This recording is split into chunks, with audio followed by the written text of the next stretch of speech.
Good morning, students. Today we'll start our next chapter. Don't forget to mention your name, class, section, and roll number below in the comment section. Let's start Class 8th Social Science, Geography, Chapter 1 Resources.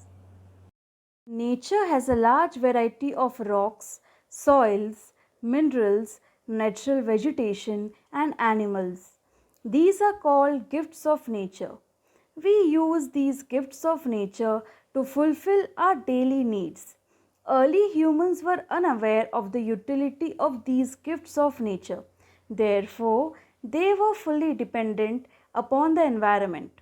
However, with the passage of time, human beings developed techniques to convert these gifts of nature into useful articles which could satisfy their needs.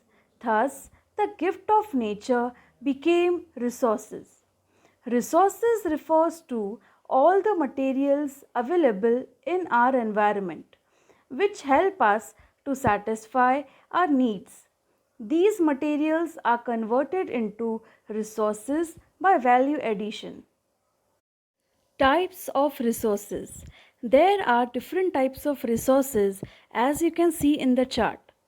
Our earth has enough resources.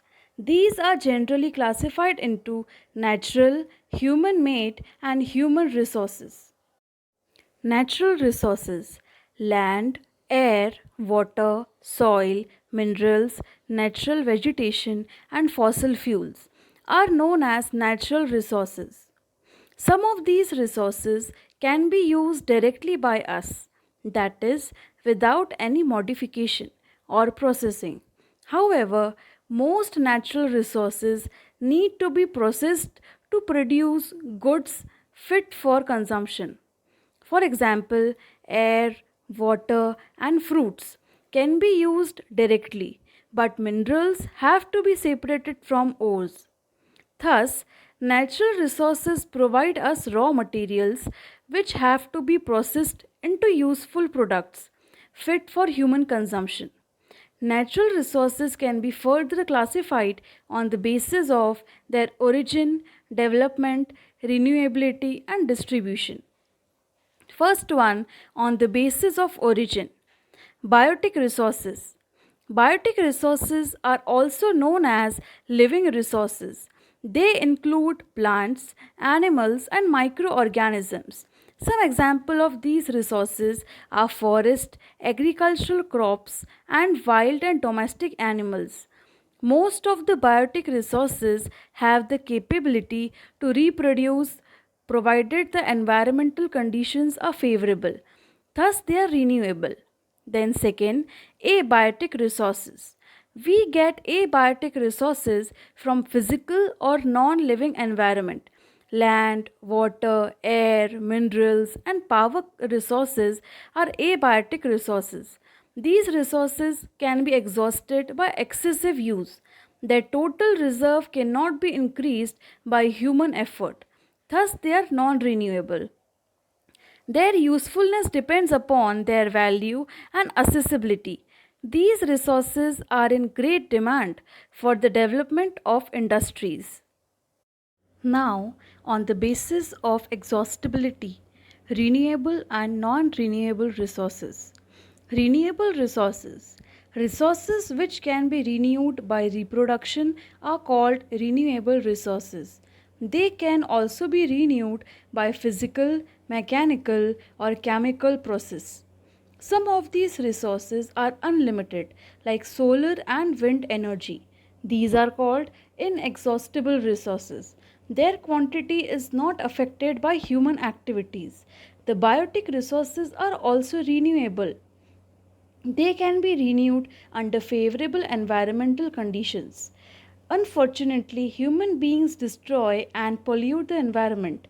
As a result, many species of plants and animals are either extinct or on the verge of extinction.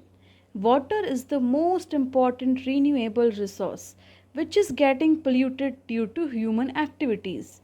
Non renewable resource. The resources which are available in fixed quantities, like minerals and fossil fuels, are called non renewable or exhaustible resources. These resources are once exhausted, cannot be replaced. Most of the non living things which satisfy human wants are non renewable, as the natural process of their formation is very low. The rapid population growth creates pressure on such resources.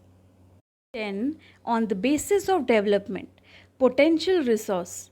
These resources, which total available quantity is not known at present, are called potential resource. These resources are not used at present but can be used in the future. Potential resources needs detailed surveys for the estimation of their quantity and quality. For example, Africa has great potential for the generation of hydroelectricity. This concept of hydroelectricity generation is based on the number of waterfalls, their height, and the amount of water falling. However, they are yet not developed due to lack of suitable technology. In most of the developing countries, potential resources are not appreciably developed. Then, actual or developed resource. Those resources whose total quantity and quality are at present known are called actual or developed resources. Surveys had been conducted to find out their total available reserve. A part of the actual resources can be developed. For example, wind blowing at a high speed was a potential resource about 200 years ago. Today, a number of windmills have been installed in many parts of the world to harness wind energy.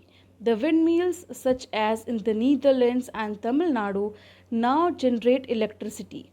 Here, high speed wind is an actual or developed resource. Then, next classification on the basis of distribution. Resources are not uniformly distributed over the earth. According to their distribution, resources can be ubiquitous or localized. Resources that are found everywhere, such as air and sunlight, are called ubiquitous. Resources which are found at certain places are known as localized resources. Gold and silver are some examples. Then comes human made resources. Natural resources have limited uses in their crude form. It may or may not satisfy human needs. Human beings are capable of changing such natural resources into useful products. They use their knowledge and skills to develop technology to convert the natural resources into useful products. Human beings use natural resources to develop buildings, roads, machinery, and vehicles. These are known as human made resources. Technology is also an example of a human made resource. Then comes the last topic of this chapter, conservation of resource. In early times, the density of population was low and the needs of human beings were limited. They were dependent on plants and animals which were easily available in the environment. Thus, they never felt the need for the conservation of resources. With significant and scientific technological progress, human beings started using resources at a much larger scale. The continuous rise in population also caused an increasing demand for resource. This created a situation in which the non renewable resources could be exhausted after some time. Therefore, a balance between population growth and the utilization of resources is absolutely necessary. Using natural resources carefully without wasting them is called conservation of resource. When we use natural resources properly for today's needs and also conserve them for the future generation, it is called sustainable development. The use of resources should be sustainable. In recent times, a lot of awareness about preservation and conservation of resources and the environment has been created. This is due to the fear of a situation which may arise as a result of large scale destruction of natural resources. Each one of us has to make a sincere effort to save our natural resources for the future of our planet. Our planet is actually dependent upon our ability to maintain and preserve the life support system which nature has provided. Thus, we need to reduce the damage done to our natural environment. I hope all the concepts of this chapter is clear to you. So, read the chapter properly and thoroughly. Meet you in the next class. Thank you.